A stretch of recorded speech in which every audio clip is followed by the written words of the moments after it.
And welcome to the channel. आज की इस वीडियो में हम कुछ हमारे चैनल के मेन ट्रेंड से अलग जानेंगे, लेकिन वो फाइनेंस से रिलेटेड था तो मैंने सोचा कि वीडियो बना देते हैं। तो आज की इस वीडियो में हम जानेंगे the history of money, the evolution of money. आज जो आप पैसा इस्तेमाल करते हो वो धीरे धीरे कैसे चेंजेस के साथ पैसा बना। तो हिस्ट्री का मतलब ये नहीं कि ये कुछ बोरिंग सी हिस्ट्री क्लास होगी जो आप स्कूल में पढ़ा करते थे, सब नाम और डेट्स नहीं। हम सिर्फ कुछ ऐसी ज़रूरी चीज़ें जानेंगे जो कि शायद आपका जनरल नॉलेज बढ़ा दे।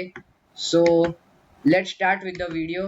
तो कभी भी आप हिस्ट्री जानते हो मनी की या एक्सचेंज ऑफ गुड्स के बारे में बात करते हो तो सबसे पहले जहन में एक ही चीज़ आती है जो कि है बार्टर सिस्टम। तो बार्टर सिस्टम आपने स्कूल में या कहीं पे भी ज़रूर पढ़ा होगा।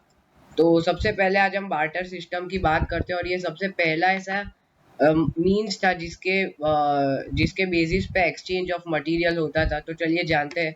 सबसे पहले एग्जांपल के थ्रू जानते हैं। मान लीजिए दो लोग हैं, एक पर्सन ए और दूसरा पर्सन बी। तो पर्सन ए के पास वीट है और उसे पल्सिस चाहिए, और पर्सन बी के पास कोइंसिडेंटली पल्सिस ही है जो कि पर्सन ए को चाहिए, और इसको वीट चाहिए पर्सन बी को जो कि पर्सन ए के पास है। तो ऐसे कंडीशन में ये लोग जब ट्रेड के लिए अग्री करेंगे तो ये कुछ टर्म्स एंड कंडीशंस, इनके कुछ मेजरमेंट्स के हिसाब से एक्सचेंज ऑफ गुड्स कर लेंगे। लेकिन यहाँ पे जो प्रॉब्लम आती है वो आती है डबल कोइंसिडेंस ऑफ वांट्स, जो कि बार्टर सिस्टम का ड्रॉबैक था, जिसकी वजह से इसको चेंज किया गया। इसका मतलब एक ही पॉइंट है कि ये इस बार्टर सिस्टम में ट्रेड तभी पॉसिबल थी जब दोनों पार्टी अग्री हो जाए। यानी कि अभी हम ड्रॉबैक्स में इसके बारे में थोड़ा सा डिस्कशन करते हैं। तो सबसे पहला पॉइंट है कि डायरेक्ट एक्सचेंज। इसमें डायरेक्ट एक्सचेंज होता था बार्टर सिस्टम में।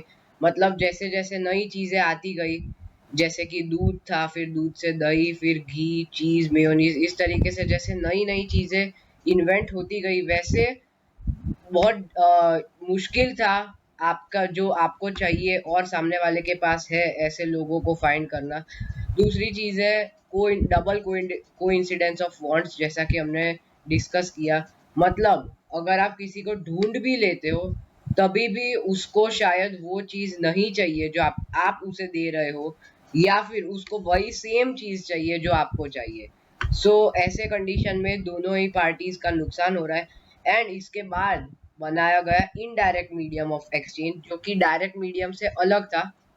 तो ये आप कह सकते हो कि थोड़ा बड़ा रिवॉल्यूशन था जब पैसों की बात आती है। ये थोड़ा सा बड़ा चेंज था। तो चलिए जानते हैं the indirect medium of exchange.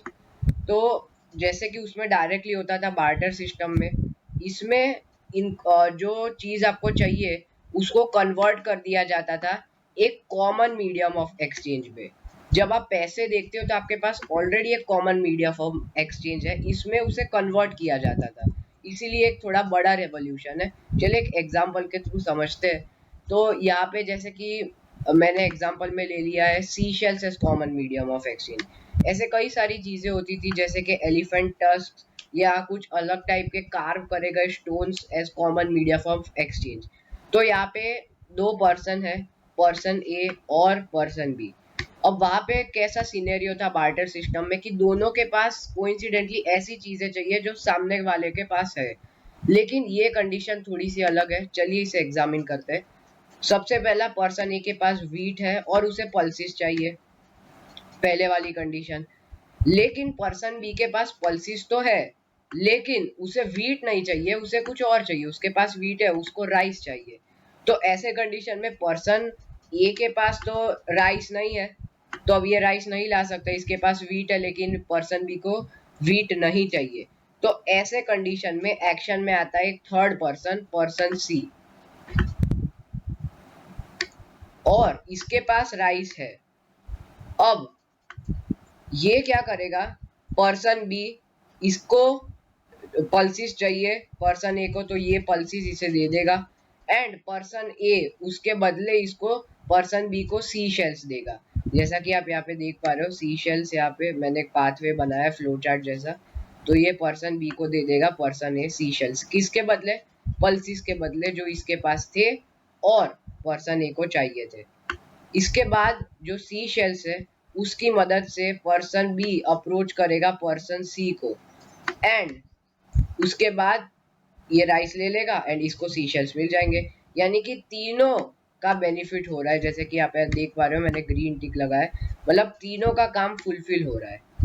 और इसको पर्सन सी को भी सी शेल्स मिल गए। अब फॉर एग्जांपल पर्सन सी को अभी चाहिए शुगर, तो ये वो सी शेल्स को एक्सचेंज करके ले सकता है। अगला बात करते हैं कॉमन मीडियम ऑफ एक्सचेंज में। ये भी एक बड़ा रेवोल्यूशन था जहाँ पे कॉइन्स का इस्तेमाल आना शुरू हो गया। अब ये कौन से कॉइन्स थे? Not the current steel coins जो मटेरियल के बने होते हैं एलॉयज के डिफरेंट, ये कुछ अलग है। कुछ मैंने हायरार्की में लिखे। सबसे पहले स्टोन जो कि सबसे मिनिमल था, फिर था कॉपर, फिर था सिल्वर और फिर था गोल्ड। ये सब किंग्स के टाइम में चलते थे।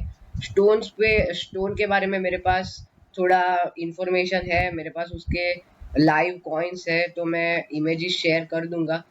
एंड कॉपर कॉइन्स थे, सिल्वर कॉइन्स थे, गोल्ड कॉइन्स थे। तो गोल्ड और सिल्वर जनरली किंग्स के पास रहते थे और इसे काफी टॉप हायरार्की का माना जाता था। एज आज के दिन टाइम प्रेजेंट टाइम में भी इनकी इस मेटल्स की काफी ज्यादा वैल्यू है। एंड उसके बाद आता है एक और बड़ा रेवोल्यूशन जो कि है पेपर मनी।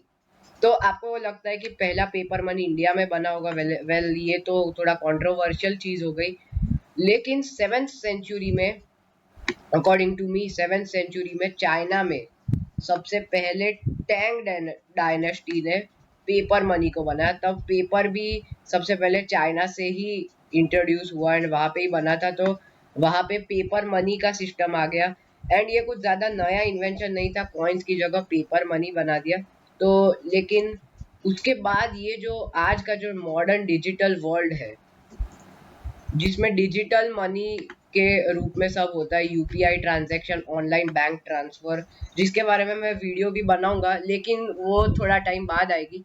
तो मनी आपके बैंक अकाउंट में रखा जा सकता है, आप सीधा चेक किसी को दे सकते हो, गूगल पे, यूपीआई, फोन पे, पेटीएम एक्सेट्रा सारी चीजें कर सकते हो भारत पे। Well it is not a promotion video लेकिन फिर भी। एंड लास्ट में मैं थोड़ा कंक्लूड कर देना चाहता हूँ कि कोई सा आपने देखा कि कोई सा भी टाइप का मनी हो या फिर जो सी शेल्स का कॉमन मीडियम एक्सचेंज था या कॉइन्स थे जो stone coins, copper coins, gold coins, या फिर जो फर्स्ट पेपर मनी थी आज जो आप नोट्स यूज करते हो पेपर, जो आज इंडिया में तो 85% कॉटन एंड पेपर के वो उसका कंपोजिशन रहता है, ratio I don't know remember the exact ratio. लेकिन कोई सा भी टाइप ऑफ मनी हो, कॉमन मीडियम ऑफ एक्सचेंज हो, पीपल को हमेशा ये चीज ज्यादा से ज्यादा अर्न करने का इच्छा है, वो सेम ही है, चाहे वो मिडिवल एज हो, स्टोन एज हो या प्रेजेंट डिजिटल वर्ल्ड हो, ग्लोबल विलेज हो।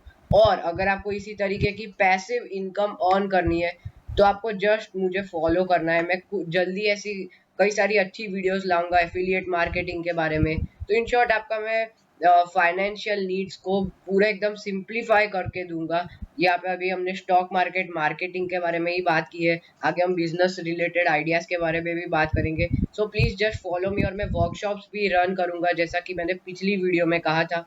एंड इसके बाद हम बात करेंगे बाद वाले वीडियो में वेल्थ के बारे में, what is wealth, how is it different from money. तो please stay tuned for that and thank you so much for watching. जय हिंद।